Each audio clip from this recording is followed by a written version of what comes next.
This is a John Deere 400D articulated dump truck. It's made by Ertl, and it's N150th scale.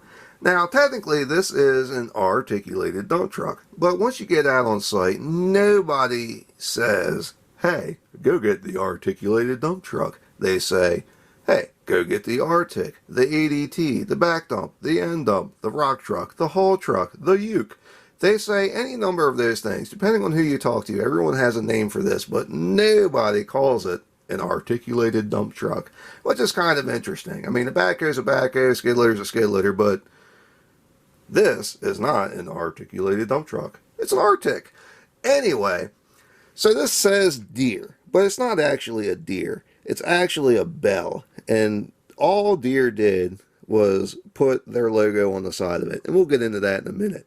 So Bell is a South African equipment company, and they basically make two things. They make articulated dump trucks, and they make tree saws. So Deere's been in cahoots with them for probably 15 years, where they get the Artics from Bell, and they rebadge them, and in turn, Deere sends backhoes, road graders, some small dozers, and a couple excavators over to Bell, and they rebadge them as Bells. And John Deere really does the absolute bare minimum when it comes to these trucks. On the real machine, it doesn't say it on the model. On the real machine, it has Bell written everywhere. It has Bell stamped in the hubs. It has Bell on the panels. It's all over the machine. And like I said, they really just stuck their logo on the side of it. They're almost exactly the same colors as Bell. And what's really telling is, you pop the hood, because the hood opens up, because this model is fantastic. You open up the hood, and it's not even a Deere power plant in there. It's a Mercedes, because that's what Bell uses. So John Deere really didn't do anything to these trucks. They truly are Bell trucks. That's just kind of interesting. Now, the motor does look pretty good. Overall, this model's fantastic. It really is. From Ertl, it's great.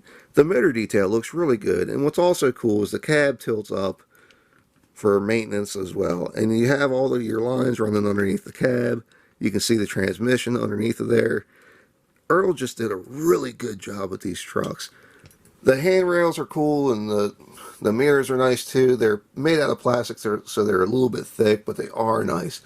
The paint is good. All the paneling and the casting is really, really pretty nice.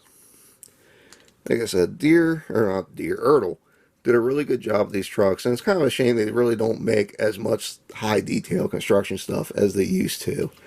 Now, the bed does come up, and you get a pretty good dumping angle, and you can see everything that's in there should be there. You even have your strut for locking out the dump bed, and you got your lines coming down here, and you come underneath, and your axles are spring mounted, which is cool.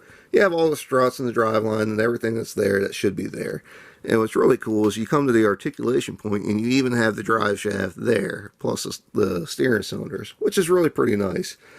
Overall, this is a ridiculously nice truck. It really is. If you keep in mind that when it was new, it cost about $25, this thing's a steal. It's really a nice model for what you pay for it. These days, it sells for anywhere between $30 and $50 for the most part. I've seen them listed as high as $100, and $100 is too much. $50 is still, it's on the high side considering what they cost new, but they are really nice trucks. So keeping that in mind, it's still a pretty fair deal at $50. So Ertl did make a standard version of the 400D, and it is nowhere near similar to what the high detail version is. And this is a little bit newer. It has the newer logo on it, but it's not the same model. The casting is completely different. Even the dump bed is different. The only thing that's the same, I think, is just the wheels and the tires. Everything else is completely different. And this is just made to a different standard. This was meant to give to your kids, and they can take it and just destroy it, and it will survive. That's what this is made to do. This is made to sit on the shelf. So it's really interesting to see the two of them side by side, because it's almost two different companies made these trucks, which is interesting considering that they are essentially the same truck. So That's about all I have for this. If there's anything you'd like to see, let me know. I might just have it. If you have any questions or comments, feel free to ask. I try to answer them as I get them. If you'd like to see more of what we have, please subscribe to Maryland Construction Diecast. And thanks for watching.